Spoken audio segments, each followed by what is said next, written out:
guys. Okay, so I'm really sorry that I'm filming this at night with the poor lighting, but the thing is, I already tried to film this video probably like 6 or 7 times at various times today, and I just want to get it done. So, yeah, okay, this is the Classic Books book tag. And at this point, I'm very sorry, but I kind of don't remember who the creator is because I've seen, like, I guess I originally saw this like a month ago, but it's been around so much that I just don't remember who created it anymore. But I did see Chbosky's video most recently, so I will link her channel down below. She's awesome, so go watch her if you don't watch her already, because she's great. Okay, so first question is, what overhyped classic did you just not get along with or not enjoy? And for me, that would be Wuthering Heights by Emily Bronte. If you guys have been around my channel for a while, you know that I read Wuthering Heights in January and knew that I wasn't going to like it because I had seen the film and I didn't like the story or the characters, but I thought maybe Emily Bronte's writing would cancel out my dislike for the story and the characters, and honestly the writing was beautiful, but did not make up for how much I don't like that story. I feel like most people are either in the Wuthering Heights or Jane Eyre camp, and I only know one person who is in both, or know of one person, because she's a booktuber, but yeah, I am very strongly in the Jane Eyre camp. Didn't like Wuthering Heights. So yeah, that one. Second one is, what time period do I enjoy reading the most? And for me, that is pretty much the entire 19th century. Like, from Austen to Dickens, Thomas Hardy, the other two Bronte sisters, although I haven't read Anne yet, but she's in this tag, trust me. Who else? I want to read Elizabeth Gaskell. I have a few of her books. Oh, I'm trying to think of others. Did I say Hardy? Yes, I probably did. But yeah, basically the whole 19th century. Next is, wait, what is it? What classic are you ashamed not to have read yet? And this is 3 for this answer. The first is, hang on. Ugh. Little Women by Louise May Alcott. 2 reasons for this. First, I saw the 90s film when I was quite young and completely fell in love with the story and the characters. And, you know, it's going on, well, it's 21 years since it's been made, but I probably saw it when I was like 10, so it's like 15 years and I still haven't gotten to it. And, secondly, this edition was given to me for Christmas when I was, I think, about 13, and it is a children's classic, so I feel like I should have read this by now, and I don't know why I haven't. I've tried a couple times, but it was just like the wrong time for me to be reading it. Like, I tried reading it in the summer, and you know, like, it opens with Christmas, so that was like not matching. I don't know, but I am going to read this year, promise. Next is Tale of Two Cities by Dickens, and this is because, again, I saw an adaptation when I was little. It was the Wishbone adaptation, and that made me completely love the story, even though it was majorly dumbed down for children, but I still loved it. I think Wishbone does a great job of adapting, or did a great job of adapting stories for children, and then the second reason is that this is just referenced in so many books that I read, including, I just read one of the Mortal Instruments books, and they didn't give a spoiler, but I don't know, like, Clary said something to Jace about it that I was like, wait, that happens? I thought that it happened this way, so I was like really confused, so I was like, okay, I'm not reading any more of these books until I read this, in case they mention it again. So, yeah, really excited about this, and I'm actually reading this tomorrow because the audiobook expires, I think, on Tuesday, so And then the last one is Great Gatsby by F. Scott Fitzgerald. Because I started it, I got 40 pages into it right before the Leo DiCaprio, Carey Mulligan film came out. And when the movie came out, I was my usual impatient self, and I saw it before I finished the book. Now, when I was reading the book, the writing was gorgeous, like, so beautiful to me that I was just like, okay, I'm excited to finish this story, like, and it wasn't even, like, I did enjoy the story itself, but to me, I was just blown away by the way F. Scott Fitzgerald described things. I just thought that his language and his writing was so gorgeous. But then, seeing the film and finding out what the ending was, I was like, I don't know if I want to read this now. And also, in the first 40 pages, you get a hint of Daisy's character, but not, like, I don't know, I guess seeing the whole film, Daisy was just really, really selfish, and I just didn't like her very much. So, yeah, that's still on my shelf, and I might get to it, but I don't know. It's kind of up in the air whether I'm gonna finish it or not. Okay, anyway, next one is, oh gosh, what was the next one? 5 classics that you want to read this year, and I don't have that many classics on my list for the year, so I'm gonna just list all the ones I have. It's more than 5, but not too many, so I'm just gonna kind of rattle them off. First is obviously Little Women by Louisa May Alcott. Oh, and these are not in proper reading order, sorry. But yeah, Little Women. And then Little Dorrit by Charles Dickens, because I have seen the miniseries and I love it. And Bleak House by Dickens.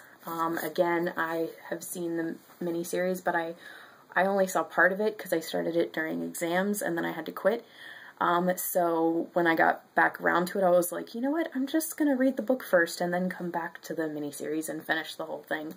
So nothing was majorly, I think I got to one major plot twist, but the rest of it hadn't been spoiled for me yet. Speaking of spoilers, Lady Audley's Secret by Mary Elizabeth Braddon.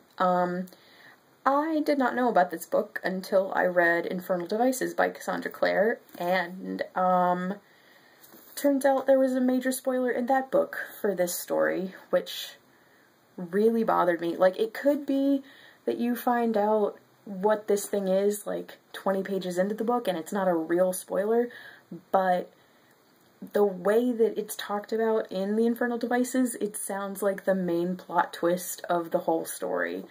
And if that's true, it just makes me so angry because, like, I realize that this story is 150 years old, but, like, even classics lovers can't read classics that quickly. Like, I'm 25 years old. I have not gotten to all the classics, and especially because I feel like this is an obscure classic because I didn't even know about it until I read Infernal Devices. So I just feel like that was kind of mean of Cassandra Clare. If that really was that big of a spoiler, like, I'm hoping that it is said pretty quickly in the book, so then I can be like, I'm sorry, you didn't spoil anything, but for right now, that's a pretty major spoiler. And then we have Tale of Two Cities by Dickens. Obviously, I'm reading a lot of Dickens this year. North and South by Elizabeth Gaskell, because this is the greatest mini-series that I've ever seen in my life, and it is one of my favorite things on this earth, and I don't know how it took me this long to get to the book. And then Tenant of Wildfell Hall by Anne Bronte, because I read Wuthering Heights and Jane Eyre earlier this year, and it made me decide that I really wanted to read an Anne Bronte book, and then I will have read one of each of theirs, although I think Emily only wrote Wuthering Heights and then some poetry, but yeah, so all in a year, so that'll be good. And also, as a person, Anne was my favorite Bronte, because I had to study her for a research project in high school, and I just really liked her, and I was actually supposed to read this book, but I was lazy and I didn't, because I had a lot of other work because it was senior year, and so I'm really excited to finally get to this, and this is also considered the most feminist Bronte novel, so that'll be really cool to read.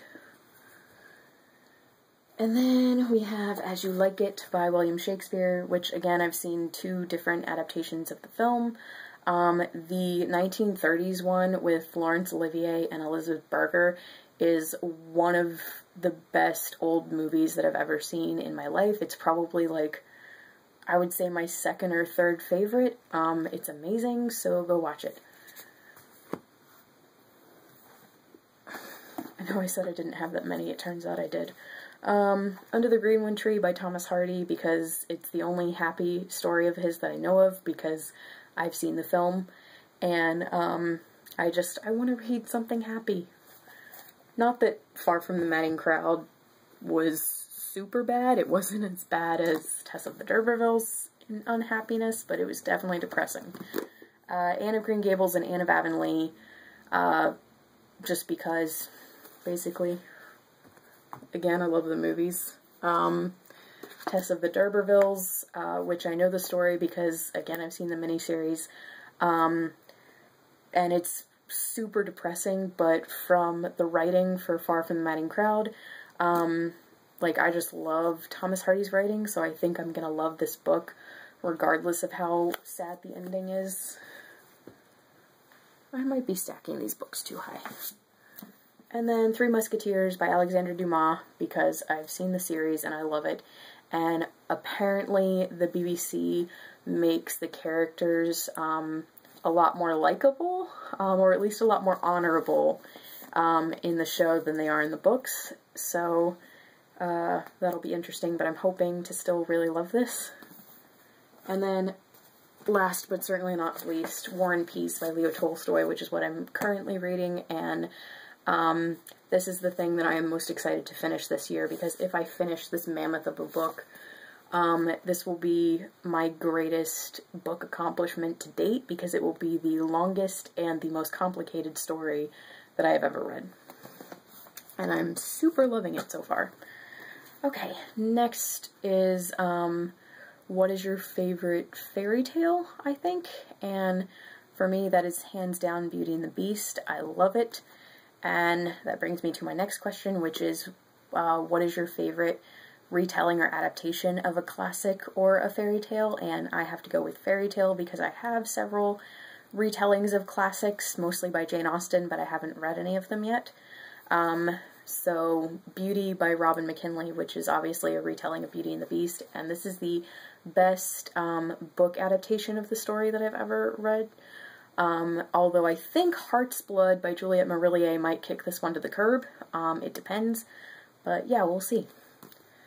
Next up, I believe, is what is your favorite film adaptation of a classic? And for me, for the ones that I've seen, the 2008 Sense and Sensibility miniseries was wonderful. The 1930s As You Like It was wonderful. Room with a View from the 80s was great.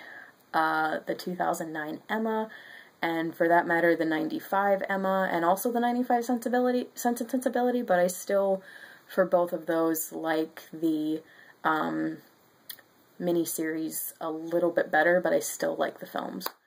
Oh gosh, and I have a lot of miniseries that I love where I haven't read the books yet, like North and South and War and Peace, and oh, I felt like there was another one in there. Maybe not, but those are really good. Next up is, what is the worst film adaptation of a classic that you know? And for this, I recently finished Jane Eyre, reading Jane Eyre. Ooh, another one of my favorite series is, the web series Autobiography of Jane Eyre, because that is amazing and the most perfect modernization of that story that I've ever seen. But anyway, worst adaptation. I just finished reading Jane Eyre, and before I read it, the 1940s Jane Eyre was one of my favorites. It has Orson Welles and Joan Fontaine. And after reading it, I still really love it as a film because Orson Welles and Joan Fontaine's performances were wonderful. But as an adaptation, it is a piece of crap. Because they basically, like, take out an entire third of the book and they, like, switch things around. And they cut out characters who I believe are incredibly important. And yeah, that was very upsetting to me when I rewatched it after I read the book. So that is the worst one to me. And there's also a couple web series of books recently that haven't been that great, but I don't want to say which ones because I don't want to, like, hurt people's feelings. There are several classic adaptations from web series that I absolutely love, but some others that I've been watching recently are pretty much just a miss. Oh, okay, I have one more to add to the favorites one. Being Earnest was just amazing. That was an adaptation they did recently. It was a web series of The Importance of Being Earnest by Oscar Wilde. That was phenomenal. Oh, and An Ideal Husband, which is the 90s film of the play, and that's my favorite play, so the movie was great. Okay, I promise I'm done with that. Okay, the next question is, what are some editions that you would like to collect, that you love? And for that, I would love to collect more of these because the Penguin English Library editions are just phenomenal and beautiful and amazing, and I love these. I have about 10 of them now, and I want to collect so many more because they're wonderful. I think some of the ones that I want to collect next are the ones from the Sherlock Holmes series, because I have a giant bind-up of those, but it's really hard to read, so I would really love to get a lot of those stories individually, and they make not all of them in this edition, but several of them, so I'm going to get some of those. And I think this is the last question, and it is recommend an underhyped classic, and this isn't incredibly underhyped, but Room with a View by E.M. Forster is one of my favorite classics. It's one of my top 2 with Sense and Sensibility, and I feel like most people, when they read Forster, they mostly go with Howard's End, which is definitely next on my list of his, and I understand why people love it, but Room with a View is just, it's pretty perfect to me, and I love it, so especially because if you're, like, just getting into classics or you're reading Forster for the first time, it's a pretty small story, so it's very easy to kind of get a taste of his writing, and it's a small classic to start with to see if you like classics. So yeah, it's beautiful and amazing. And that's the end of the tag, and I'm sorry that this took so long because I was just rambling on and on. But yeah, I love this tag. It was very fun to do. I will link Chbosky's channel down below, and if you want to do it, feel free, but just know that I did not create it, and that is my disclaimer.